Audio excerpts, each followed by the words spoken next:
Barcelona for a city break. I set out on a Friday afternoon because my flight was in the evening. I packed up my bags and headed off to the airport. I wanted to catch a taxi to the airport, so I called up the taxi company and it picked me up about 20 minutes later. I took off from Manchester Airport, which is my closest airport. It was quite fun because we flew over where I actually live, so I could see my house from the plane. Chắc ăn uống gì vậy? Ừ. Bạn cuối là lên đi làm không? Hả? Hả? We arrived in Barcelona. I looked around and tried to find where the taxi rank was. I took out my phone and looked at the Google Maps and realized I could catch a bus to my hotel, which worked out a lot cheaper. The bus only cost 3, whereas the taxi would have cost about 20. When I got to the hotel, I checked in, took my things upstairs, and got ready to venture out and discover the local attractions. I walked through the beautiful streets, checked out a few monuments, and then had some dinner at a restaurant near my hotel.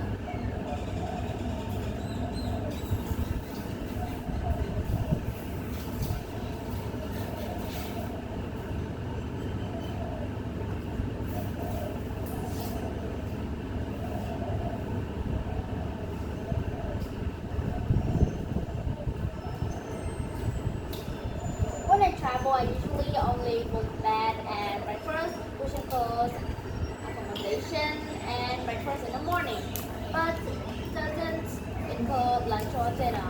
I find that when I travel and book full board or all inclusive, I don't spend much time outside the hotel. My idea was to explore Barcelona, try out some great restaurants and amazing food, so I chose only bed and breakfast.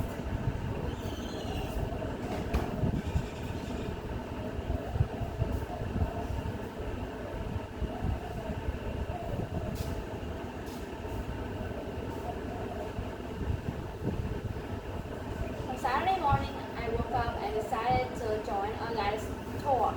There are quite a few free tours in the city, though not really free.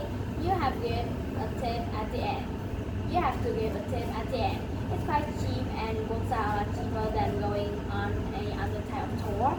The guy pointed out interesting facts about the city, and I took in some of the information. Sometimes it's overwhelming when the guy talks for 2 hours. And in the end, you can process all the information, but I did enjoy it.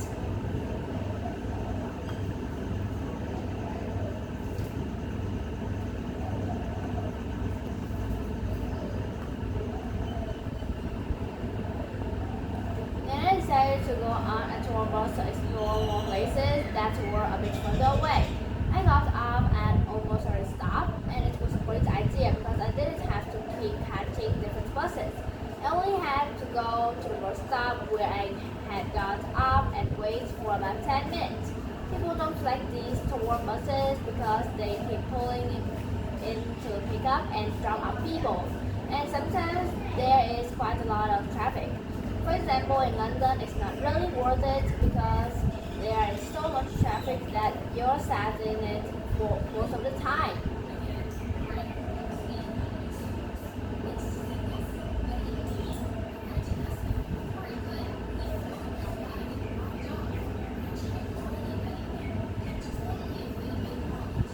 During the trip, I ran into locals who were friendly and told me the best food to eat on the menus. I tried the local cuisine and some typical Spanish dishes, and it really lived up to its reputation. People often say that Spanish food is the best in the world, and I would say it's in the top 3.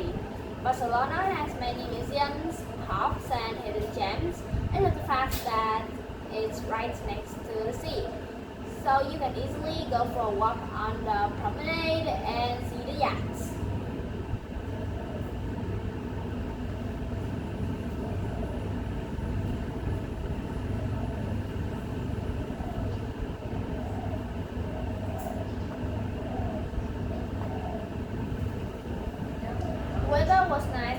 when I went. So on Sunday morning, I sat on the beach for a few hours just watching the waves.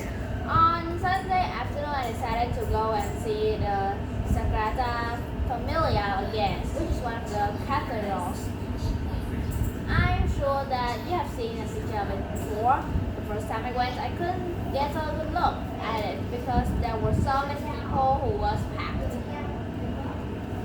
It was packed.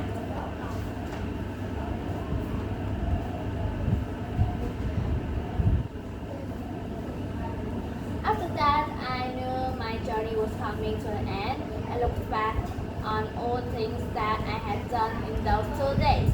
It's funny when you're on holiday, it feels like you can do so many things in 28 hours. Whereas when you're at home, you don't do that many things.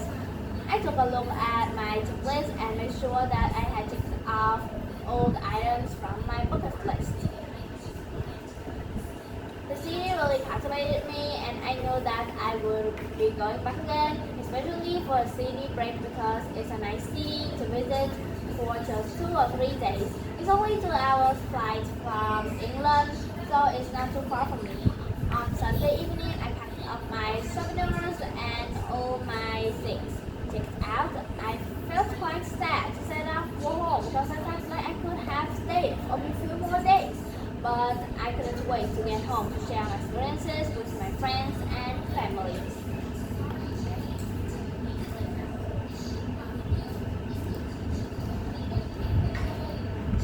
When I arrived at Manchester, I stayed over one of my friend's houses because she lives near the airport.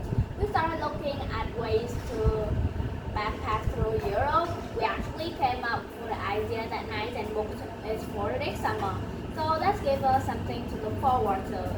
And it's always nice to get away for a weekend or a few weeks, especially from the British weather, which isn't very nice.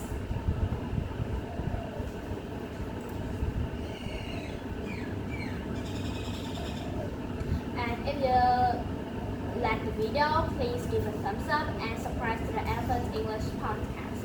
Thank you very much. Goodbye.